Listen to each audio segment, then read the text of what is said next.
Hi, I'm Candace, the owner and creator of Danu Soaps and More. We herbalize and herbal skincare products.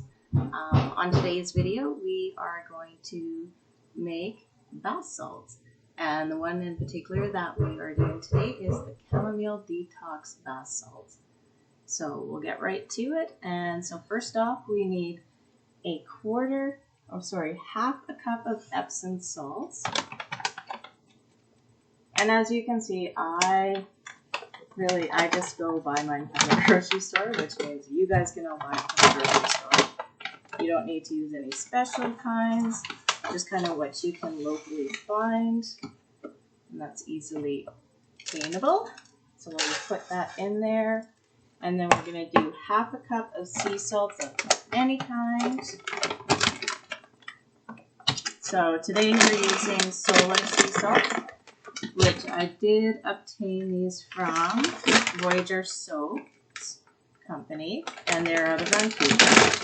So nice and local on that end, and they do try to bring in local product as much as possible.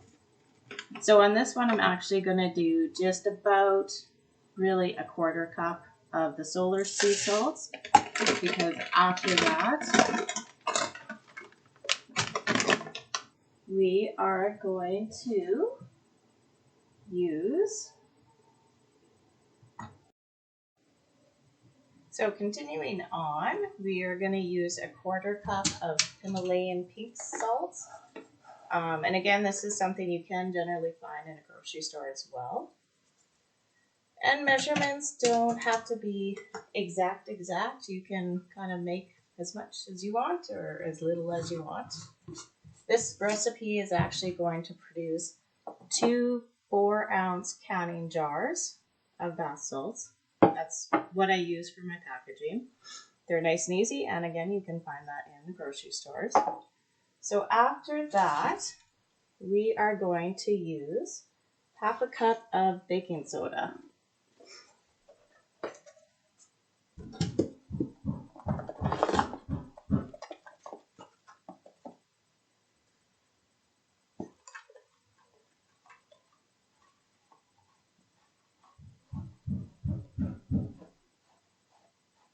And the purpose of the baking soda is it actually helps to soften your water. So if you have hard water, which we do up here by Makwa in Saskatchewan, so I really do like using the baking soda just for that purpose. Like I said, you don't have to. Again, that's your choice. So what I'll do at this point is I'll just mix all the salts together.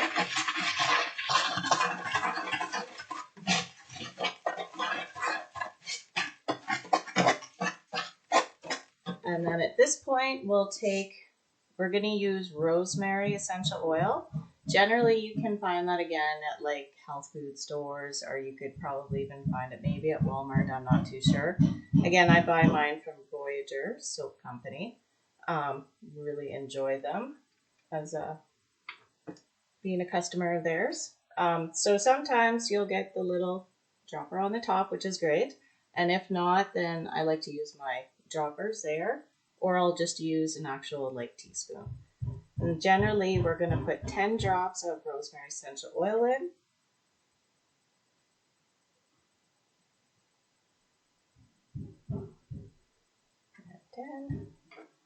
And then again, we're going to mix it just to kind of incorporate the rosemary essential oil into the bath salts. And then just also help kind of break up any clumps that might be in your sea salts or your Epsom salts or your baking soda.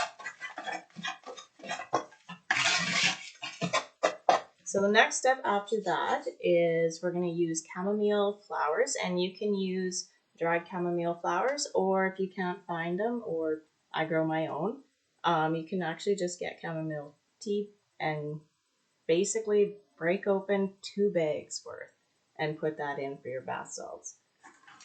So here, my trusty Ziploc bag of chamomile flowers. We're going to put 1/8 of a cup of chamomile flowers. And again, like I said, you can do more, you can do less. I know some people are concerned about the chamomile flowers maybe plugging up your drain system. And if that's a concern for you, you can choose to kind of grind them up more so it's more of a powdery. So when I actually grind mine all up, that is the consistency of it. So some of it's fine, some of it's not. I kind of like that for the bath salts. Then you're just going to sprinkle that in there. And then after that is the rosemary. And again, common herb you can find in the grocery store. And again, we're going to use about 1/8 of a cup. Now, normally rosemary I would actually grind up a little bit, but for this, I will not today, just because I didn't actually plan that out.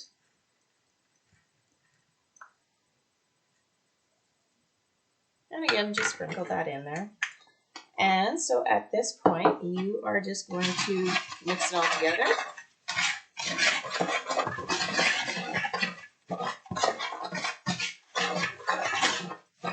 And I know sometimes people do have issues with the salts kind of clumping together, but because I make mine in smaller batches, I don't find that to be an issue.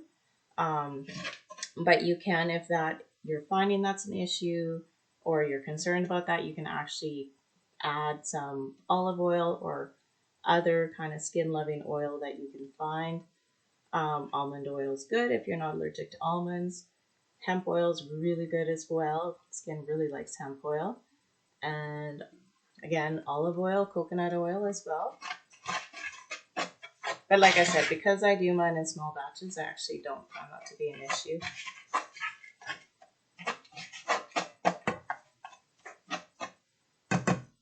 And so at this point, we are done.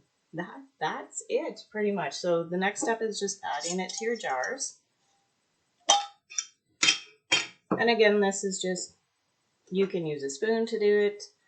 You can use kind of whatever works for you. I just use a measuring cup and just slowly pour it into the little container. And then I do it till right about there.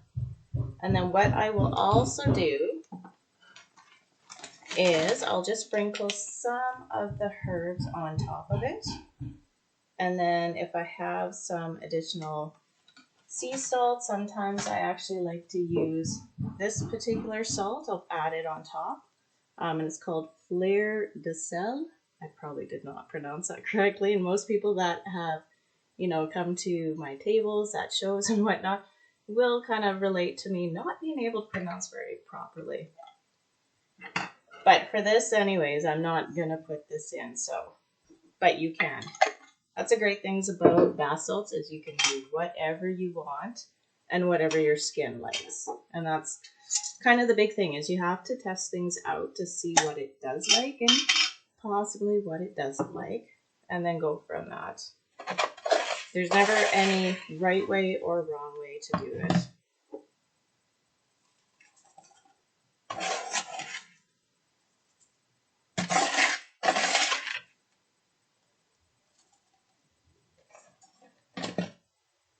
And that is it too. And actually I have just a wee bit. I could actually stuff these jars a little bit fuller, but I'm not going to. I will finish off the last little bit when I go have my bath tonight. So anyways, thank you for watching this video, and I'll make sure to have a recipe list with all your supplies needed posted with it as well. So enjoy and thank you. And if you wish to purchase pre-made ones, you can find my product on my Etsy page or at the Hobby or at Meadow Mouse if you're in Meadow Lake. Again, thanks and good night.